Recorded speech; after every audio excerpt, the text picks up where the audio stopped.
Gas सिलेंडरच्या वाटपासाठीही आता bouncers आणि पोलीस संरक्षणाची गरज पडली। रिकामे सिलेंडर घेऊन नागरिक गॅस एजन्सी गोडाऊन बाहेर गर्दी करतात, तर ही गर्दी आटोक्यात आणण्यासाठी पोलिसांच्या सुरक्षेत सिलेंडरचं वाटप करण्यात येतंय। पाहूया।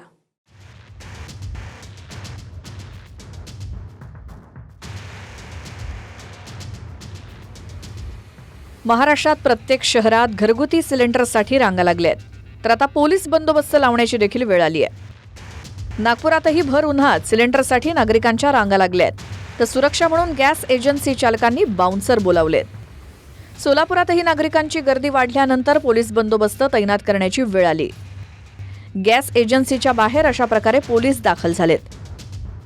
कंपनीने ऑनलाईन बुकिंग केली आहे, त्याच्यामुळे हा सर्व इश्यू आहे। स्टॉक तुमच्याकडे भरपूर आहे। सिस्टम वर्क नाही करत आहे। काय मिळणार नाही असं म्हणून भीतीपोटी आलात का तुम्ही? नाही गॅस संपला म्हणून तर येते ना, भीतीपोटी कशाला येते हो? पोटाला लागले तर गॅस भेटत नाही म्हणून भिवून तर यावंच लागतं की हो। सकाळी पाणी नाही काय नाही, 4 वर उभारलेला आम्ही आता इथनं टाकी नेऊन स्वयंपाक करून मग कामाला जावं। ऑनलाईन बुकिंगच्या तक्रारी आणि OTP सुद्धा येत नसल्यामुळे अमरावतीतही गॅस एजन्सी समोर नागरिकांची झुंबड उडाली। त्यामुळे एजन्सी चालकांना पोलिसांचं संरक्षण देण्यात आलं असून पोलीस बंदोबस्तात गॅस सिलेंडरचं वितरण सुरू आहे। अमरावतीत मात्र अक्षरशः पोलीस बंदोबस्तामध्ये या ठिकाणी भारत गॅसच्या सिलेंडरचं जे आहे ते वितरण केलं जात आहे। आपण बघू शकतो या ठिकाणी पोलिसांचा बंदोबस्त आणि सोबतच होमगार्ड देखील या ठिकाणी लावण्यात आलेले आहेत। गोंधळ होऊ नये नागरिकांचा आणि त्यामुळं वाद होऊ नये यासाठी जे आहे या ठिकाणी पोलिसांचा बंदोबस्त लावण्यात आलेला आहे। आता गॅस सिलेंडरचा विचार केला तर भारतात घरगुती सिलेंडरचे 33,21,00,000 कनेक्शन्स आहेत। यात महाराष्ट्राचा विचार केला तर 4 कोटींच्या आसपास कनेक्शन आहेत। देशात रोज घरगुती सिलेंडरची मागणी ही तब्बल 64 लाख सिलेंडर्सची आहे, म्हणजेच 64 लाख सिलेंडर्स दररोज घराघरांमध्ये येतात। एकट्या महाराष्ट्रामध्येच रोज 6 ते 8 लाख घरगुती सिलेंडरची आवश्यकता असते। हे झालं घरगुती सिलेंडरचं। आता हॉटेल्स आणि खानावळीच्या स्टॉल्सवरती लागणाऱ्या व्यावसायिक सिलेंडरची संख्या वेगळी आहे। भारतात व्यावसायिक सिलेंडरची जवळपास 50 लाख कनेक्शन्स आहेत आणि रोज 10 ते 12 लाखांच्या आसपास सिलेंडरची गरज असते, कारण हॉटेल्समध्ये गॅस अधिक लागतो। महाराष्ट्रातच 6 लाखांच्या आसपास व्यावसायिक कनेक्शन्स आहेत आणि रोज 1 ते 1.5 लाख सिलेंडरची मागणी असते। आता हे समजून घ्या की LPG सिलेंडरसाठी गॅस येतो कुठून। प्रोपेन आणि ब्युटेनचं मिश्रण म्हणजेच LPG, ज्याला लिक्विफाईड पेट्रोलियम गॅस असं म्हणतात। क्रूड ऑइल रिफायनिंग दरम्यान किंवा नॅचरल गॅस प्रोसेस दरम्यान प्रोपेन आणि ब्युटेनला एकत्रित करून LPG तयार होतो। भारताचा विचार केला तर 35 ते 40% देशांतर्गत उत्पादन होतं। क्रूड ऑइल रिफायनरी आणि नॅचरल प्रोसेसिंग प्लांटमध्ये LPG तयार केला जातो। Indian oil corporation, Bharat petroleum, Hindustan petroleum आणि जामनगरमधील रिलायन्सच्या रिफायनरीमध्ये LPG गॅसची निर्मिती होते। पण भारत 60% LPGची आयात करतो। त्यातही मोठा हिस्सा हा सौदी अरेबिया, कतार आणि UAEचा आहे।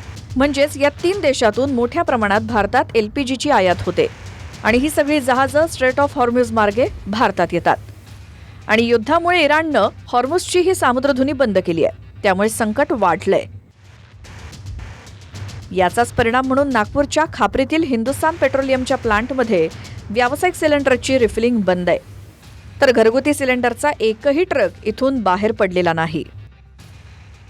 या ठिकाणी प्लांटमध्ये रोज जवळपास 7:30 वाजता गाड्या, डोमेस्टिक सिलेंडरच्या गाड्या सोडणं सुरुवात व्हायची, परंतु आज सकाळपासून एकही गाडी सोडली नाही। SP च्या वरिष्ठ सेल्स अधिकाऱ्यांच्या मेलशिवाय गाड्या सोडणार नाही असं सांगितलं जात असल्याची खात्रीलायक सूत्रांची माहिती आहे। गॅस सिलेंडरच्या तुटवड्यामुळे आता नागरिकांनी इलेक्ट्रिक शेगड्यांचा पर्याय निवडलाय। कल्याणमध्ये दुकानांमध्ये इलेक्ट्रिक शेगडीसाठी महिलांची गर्दी वाढली आहे। छत्रपती संभाजीनगरमध्ये एकेका दुकानातनं दररोज 50 ते 60 इलेक्ट्रिक शेगड्या आणि इंडक्शनची विक्री सुरू असल्याचं दुकानदारांचं म्हणणं आहे। हा गॅस सिलेंडर संपलाय। 3 दिवस मी बुकिंग करण्यासाठी प्रयत्न चालू आहे, तर बुकिंग होत नाही आहे त्याचं। आम्हाला दुसरा पर्याय काही नाही, ते वेळेवर इंडक्शन्स खरेदी करण्यासाठी ताबडतोब आले मी की त्याचा स्टॉक संपू नये, वेळच्या वेळी मिळावं म्हणून। गॅसचा तुटवडा भासत आहे आणि खूप रांगा लागत आहे, तर वेळेवर गॅस भेटत नाही आहे। तर मग एक पर्याय म्हणून आपण हे एक पर्याय निवडलेला आहे इंडक्शन शेगडीचं. शासन सांगतंय मुबलक आहे म्हणून आपल्याकडे, पण सर रांगा लागतात, आपल्याला वेळेवर भेटत नाहीत. मग त्याच्यासाठी हा पर्याय योग्यच आहे ना सर. इकडे पुण्यात तर इलेक्ट्रिक शेगड्या आउट ऑफ स्टॉक झाल्याचं चित्र आहे. अचानक खप वाढल्यामुळे अनेक दुकानांमधनं इलेक्ट्रिक शेगड्या संपल्या आहेत. सध्या मार्केटमध्ये काही माल शिल्लक नाही आणि इन्क्वायरी एवढ्या आहेत की माझ्याकडे रोजचे 100-150 कस्टमर नुसते येऊन जात आहेत, पण मला देण्यासाठी मालही नाही त्यांना. रोजचे रिलेशनमधले कस्टमर आहेत, त्यांनाही मला नाही म्हणावं लागतंय. आणि समोरून माल येतोय का तुम्ही ज्या माल येत नाही. पुढचे कोण जे आम्हाला सप्लायर आहेत, आमचे वेंडर आहेत, ते फोन पण उचलत नाहीत. अमेरिका आणि इस्रायलनं इराणसोबत युद्ध पुकारल्यामुळे त्याचा परिणाम जगभरात दिसतोय. महाराष्ट्रातही सुरुवातीच्या स्टेजमध्ये सिलेंडरसाठी रस्त्यावरती रांगा लागल्या आहेत. Bureau report, TV9 Marathi.